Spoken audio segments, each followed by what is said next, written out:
to go. Go ahead, Sherry. I'll let you kick us off. All right, parents, welcome all parents from the Atlanta Parents Buddy Facebook group. This is our Mayoral Candidate Forum for Parents, and we have Antonio Brown. He's one of the candidates, which is he is also my councilman in District 3, the Vine City area. Welcome, Antonio. Thank you so much for having me. It's an honor and a privilege. I'm sorry I'm so dressed down, but I have another community thing to go to after this, but thank you. So, Mr. Antonio, can you tell us a little bit about yourself and why parents should vote for you?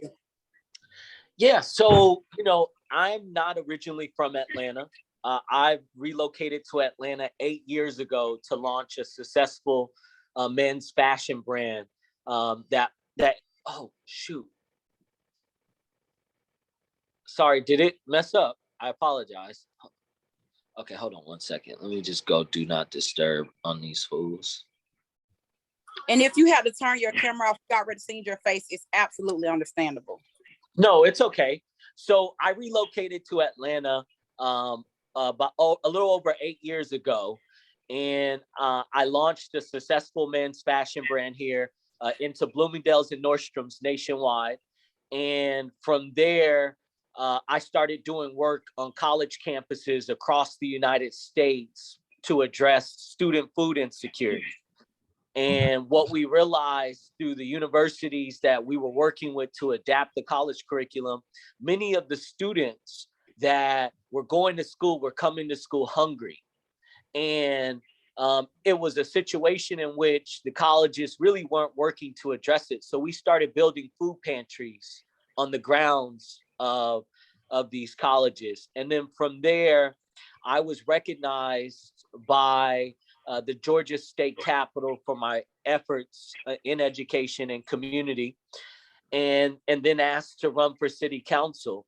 I've now been on council for about 2 years. I've been probably one of the most progressive voices on council, representing some of our most vulnerable communities, our most underserved and underrepresented communities, probably in all of Atlanta.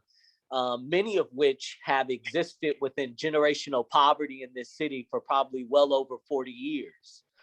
I myself, I grew up in poverty. My parents were in and out of prison. I ended up dropping out of high school at the age of 15 to sack groceries to help support my brothers and sisters. So I'm an example, I believe, of the possibilities of who we can become and what we can do in our lives. For me, I've really valued education, especially because I was someone that had to overcome my adversity without it. And I realized the importance of it and the necessity for the city to take a position with regards to education. And I'm running to be mayor because I believe that we are standing on the precipice of creating an entire shift within the trajectory of leadership within this city. And in order for Atlanta to truly be this city, this international city we talk so greatly about, we've got to create an inclusive and thriving ecosystem that creates living wage jobs for our residents and empowers safe communities. And this is why I'm running to be the 61st mayor of Atlanta, is because I believe with the residents alongside me, we can reimagine Atlanta together. Thank you so much for that intro. It is important. Back in, almost 2 years ago now, me and Cher got together and we created a group called Atlanta Parent Buddy on Facebook. And so we help other parents in Atlanta Public School find resources and connect to each other so that we can help support the kids throughout this pandemic. And our group probably have grown well over 100 parents now. Wow, that's amazing. We're just connecting resources. That's what we do. We follow up and make sure stuff work. If it don't work, that's one thing you count on me, Sherry, to do. If it don't work, we're gonna circle back around and be like, hey, that didn't work. Because one thing we learned throughout all the systems here in Atlanta, everybody makes referrals, but they never follow up to see if things work for the families and the students. And so we've been very successful, no drama, just parents connecting with each other, getting the resources that they need to have a successful school year. And that have rolled over into other things like housing, jobs, and entrepreneurship and stuff like that. And so my first question I want to ask you, because we initially got together around education. Here in Atlanta, everybody have worked in silos. I've been here all my life. Cher been here maybe 20 years, and I know other parents may have been here, you know, that nice length of time. What do you see the role with the mayor of Atlanta and education? What could we do to make things right for kids? You know, the CCRPI scores came out yesterday, and I'm hearing that they're not so good. So how can we work together to make sure that finally make sure every child be successful here in Atlanta Public Schools? Let me tell you, the mayor of Atlanta has to take an equitable position within education in this city, meaning we should have a chief education officer that is budgeted and in place to work alongside the superintendent and the school board to ensure that APS has everything they need to be successful.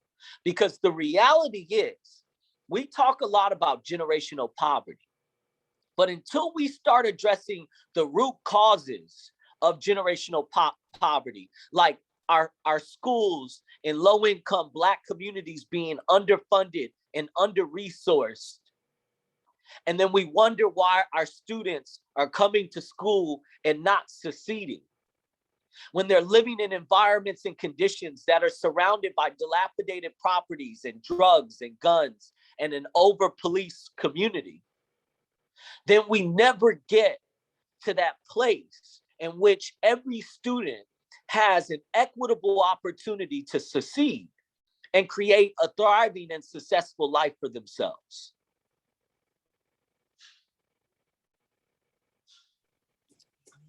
Thank you so much for that. I have another question that came from a parent. She may not be able to jump on, but she can rewatch your response. Her Sure. question was, what is the plan, or what are people planning to do differently around the Atlanta Police Department officer involved shootings? Well, for one, I think, I'm the council member that introduced the legislation to establish the Department of Public Safety and Wellness. As mayor, I'm going to move this department forward. I'm going to do a complete overhaul of our public safety system, starting with an evaluation of what our officers are doing out on the streets in Atlanta, the work that they're doing, understanding their capacity, where they're overworked, where they may be overwhelmed. Are they addressing community-oriented functions in which they should not be doing? And move those functions over to a division of non-emergency response, and which I think is incredibly important, because if we have a division of non-emergency response that operates 24 hours a day with a non-emergency response number similar to 911, but what it does is it doesn't inundate 911 when non-emergency issues, and it allows 911 to be able to address the most egregious crimes, and also frees up our police, who aren't social workers. They aren't trained in mental health and substance abuse issues. And we're going to remove those responsibilities so they can focus on what they're skilled and trained to do, which is high-level egregious crimes in the city of Atlanta. The other thing that I'm going to do that is just as important is create a community policing patrol that is mandated and budgeted within the city of Atlanta. I operated one of the first community policing units on MLK and Lowry for 4 months. We had officers on bicycles walking the streets of Atlanta, rebuilding the relationship between community and police, rebuilding that trust, and we were able to reduce crime by 57% in 4 months. We're going to mandate any officer that comes onto the Atlanta police force will be required and mandated to a X amount of hours of community policing. Everyone that is operating within APD should be in the communities, getting to know the communities in which they serve, no matter the capacity of their role. Thank you for that. And Another I just question. want to say one more thing really quick. Go ahead. Diversion programs. We've got to start diverting our youth that are coming into contact with APD into the At Promise centers. And we've got to ensure that they are being given the wraparound services and support that they need so that they don't continue to come in contact with the police. The statistics already show that there's a less than 1% chance of coming out of poverty if you're born and bred in that same generational poverty in which your parents experienced. So we have to address that. And those adults in our communities that are also, coming in contact with police, we need to start incentivizing on the police performance review charts. We need to start giving officers points for diverting youth to the At Promise Center and diverting adults to pre-arrest diversion. They need to be incentivized through the point system, the same one that incentivizes them to make arrests and to, stop and pull people over and to do all of these negative functions. They're going to be incentivized to do positive things as well. Okay. So another question was, how can parents partner with the mayor to work on homelessness within parents? That was one of the key things me and Sherry had hit on. We was able to get people connected to the social workers and to I think the housing authority, where they was able to get vouchers if there was homelessness, in place. But sadly, we have families with vouchers and nobody would take them. Yeah, so I don't know if you know this, Waukesha, but I passed legislation to disallow the congregation of poverty in poor Black communities through the discrimination of Section 8 vouchers. As mayor, I'm going to enforce that policy. Section 8 vouchers should be taken across the city of Atlanta. They should not only be accepted in low-income communities like Vine City and English Avenue. They should be able to be taken in Midtown and Buckhead, and not a few here and there, but a majority. And I'm going to work with the Atlanta Apartment Association to move this forward and get it done and put an enforcement mechanism in place to hold these folks accountable. Thank you so much for that. I will turn it over to Sherry, Laquita, and I think we have one more person, maybe Brittany. If y'all have any questions for Mr. Brown, please unmute and ask them. Those were my main two. And I gotta say, for as the officers, I went and did the, what is it called? The training for, what is that thing, Sherry? The neighborhood watch. So I'm really big on that. I think the community need to start taking care of the community. And so I'm getting ready to kick off a meeting soon and get some officers so we can get some things going, because I truly believe we, the people in the community, have to make these changes for ourselves so that the people see we're serious, because I think for so long, people haven't taken people serious. And I gotta say, when I look out and see everything that's going on, nobody reaches out to parents and, ask their input. How can I help? How can I get involved? And so that's why I wanted us to come together and just, even if it's 10 minutes, just be able to interact, because I've never seen this happen before. I've been here all my life. But you know what's so crazy?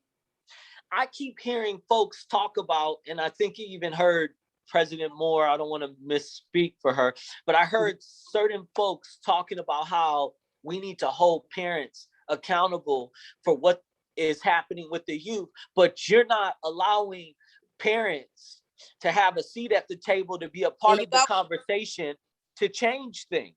And this is the thing. This is from me, Antonio Brown, not the mayoral candidate, just as a tax-paying resident in the city of Atlanta. I am here to tell the parents, you no longer need to ask for a seat at the table. You create your own table and you invite your elected officials to take a seat.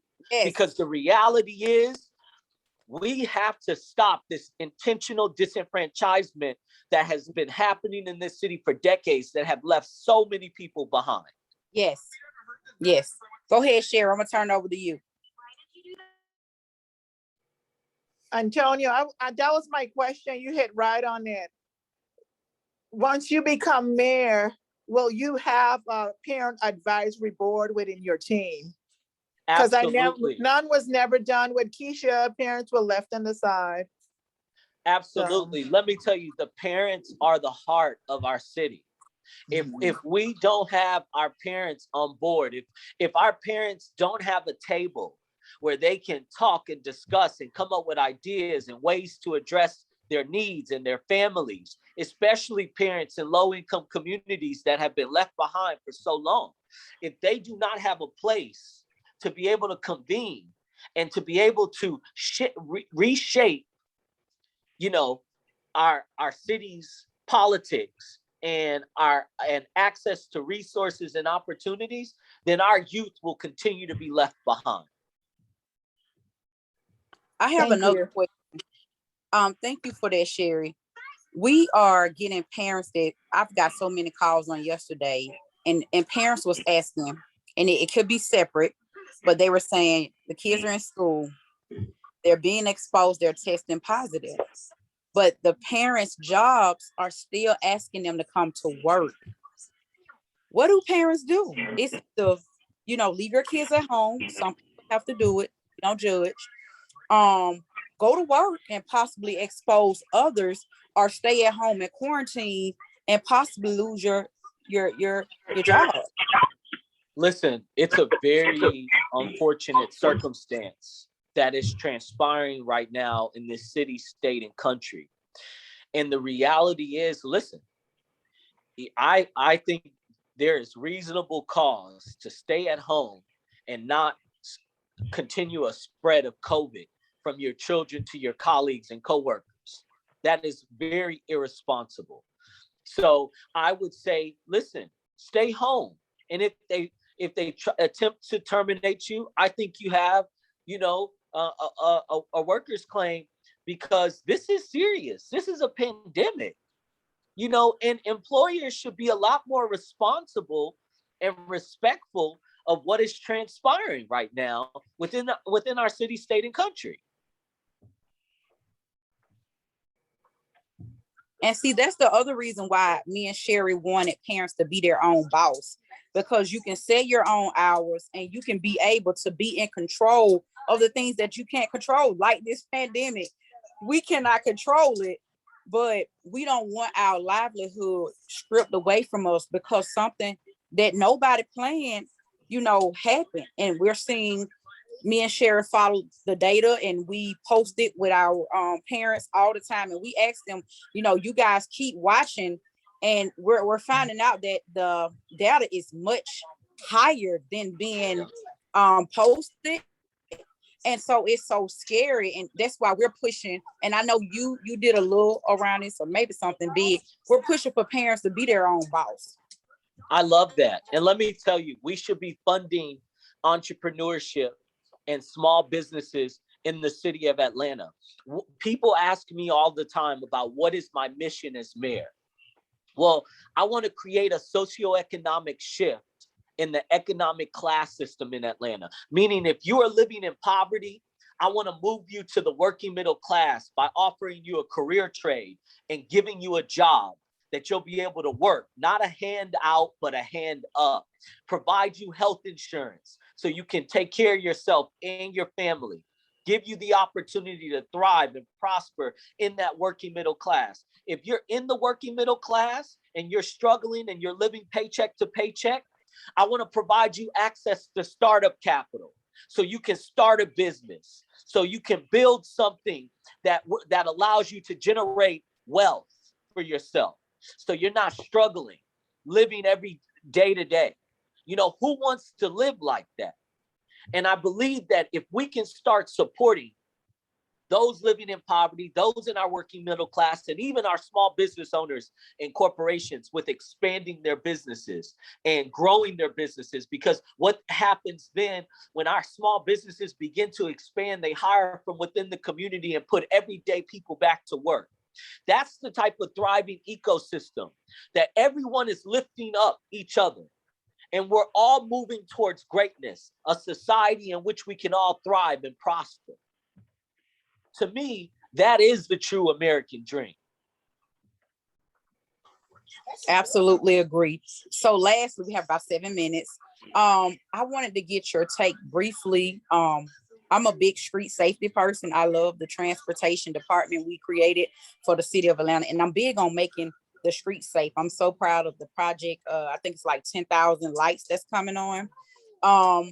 How do you feel about that department and moving forward under your leadership? And could you speak a little bit about healthcare here in Atlanta? Sure. So I'll start with the transportation department. I think Commissioner Rowan is an incredible commissioner. I believe that in a lot of ways, his hands have been tied to allow him to operate within the fullness of his capacity as he may have wanted to. But he is a brilliant man, and we've had some incredible conversations. We've talked about transportation-wise, creating the city's first transportation command center, which would control all the signal synchronization. It will control emergency vehicles. It will help. There's this technology now, the CV2 technology, to slow vehicles down. So it's an incredible system that we're going to look to create to help streamline our transportation department and make our roads and streets a lot safer and more efficient for everyday residents to be able to travel. When it comes to public transportation, we need more bus rapid transit lanes, and we need them built into comprehensive networks where they're going to be able to take riders from one place in the city to other essential locations that they need to go to, like the grocery store, like their jobs, like to their doctor's office, like to their kids' schools, through these bus rapid transit systems where we incentivize ridership within Atlanta. We incentivize residents to take our public transportation system, get on our buses, because you're going to get there a lot faster and more reliable and safer than you would in a vehicle. I think that that is incredibly important. We've also got to build a more comprehensive network of sidewalks in Atlanta. Right now, you have kids going to school and are walking into the streets to walk to school with no sidewalks.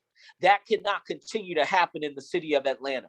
And one way that I plan on addressing the infrastructure issues that we've had, which are predominantly around the lack of funding necessary to sustain these projects, is right now Georgia State University is studying a $250 million workforce development bond. This bond is going to partner with the Department of Transportation, Watershed Management, Public Works, MARTA, Georgia Power, all of these incredible organizations and departments within Atlanta and the city. And we're going to start teaching residents career trades. The barriers for entry will be very low. So almost any resident will be able to enroll in this program, learn a career trade, get a job, make $20 an hour, plus have access to health insurance. We want to hire thousands of residents through this program. We also want to utilize and leverage these funds to lift up some of our smaller organizations that a lot of times don't have the opportunity to engage the city and take advantage of some of the revenue opportunities that the city has existing. So I'm going to create those opportunities for these smaller organizations that offer career trade programs. And I'm going to fund them to train folks. And we're going to hire them. And we're going to pipeline them into the city of Atlanta and to other organizations within Atlanta. We're also going to ensure that WorkSource Atlanta has a comprehensive view of what the corporation and small business need is, right? We want to understand, well, what skill sets are we falling short at in these these entities? What jobs are they struggling to fill? How can we train our workforce to pipeline them into these positions within corporate America? So that's going to be another component that's going to be incredibly important. We're going to create a summer youth jobs program. We're going to bring that back to Atlanta. We're going to hire youth to clean up the city of Atlanta, and we're going to pay them well. They'll be paid daily for their services. We're gonna give them something to do, and we're gonna support them in understanding entrepreneurship and the spirit of a strong work ethic in the city of Atlanta. That is what we're going to continue to enable and lift up under my administration. Okay, well, we getting ready to wrap up. We got about 2 minutes left. Sherry, anybody, do y'all have any quick questions? Other than that, I will let you. Thank you, Antonia, for coming and talking to the parents so they could know who to vote for. Yeah. Thank you so much. I appreciate the opportunity to be here.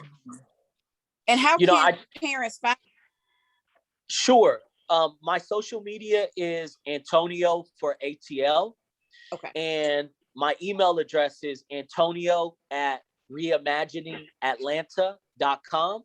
And my website is reimaginingatlanta.com, where I have a 36-page platform that you can review to see everything I'm talking about right now, that I actually have the action behind the words, and that the work is already in a position to move forward.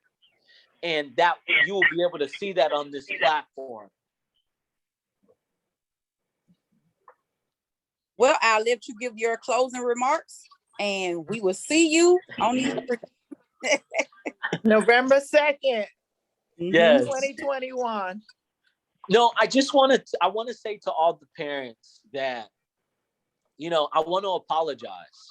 I want to apologize on behalf of the city of Atlanta for not doing everything we can to ensure that our parents have everything they need to be able to have a thriving and successful household, and have the resources and everything that they need to support their family and keep them safe and lift them up without innocent lives having to continue to be lost in this city. So I want to start by apologizing. And under my administration, I'm going to do everything in my power not to give you a seat at the table, but you are the table. And you're inviting me as your mayor and your city council as your elected officials to that table to hear you, to see you, and provide you with everything you need to be successful in this city. The definition of insanity is doing the same thing over and over and over again. We cannot continue to elect the same kind of leadership and think something is going to change, that people are going to wake up and realize that they can't continue to give you lip service and tell you what you want to hear because it's an election, and their actions must become a reflection of everything that they say that they're going to do. I have watched over the last 8 years that I've lived in Atlanta. I've watched as this city continues to struggle. And even though I may not be born and bred from Atlanta, I love this city as though I'm from here, as though I was bred here. And I will fight every day for the residents of Atlanta because I care about the people. And I want to see Atlanta be the great place we talk so much about. So thank you for this opportunity. God bless the parents on this forum, and Sherry and Waukesha and everyone else that was on here. Thank you for giving me this opportunity. Absolutely. Thank you for coming. Thank you for coming. And let me stop recording.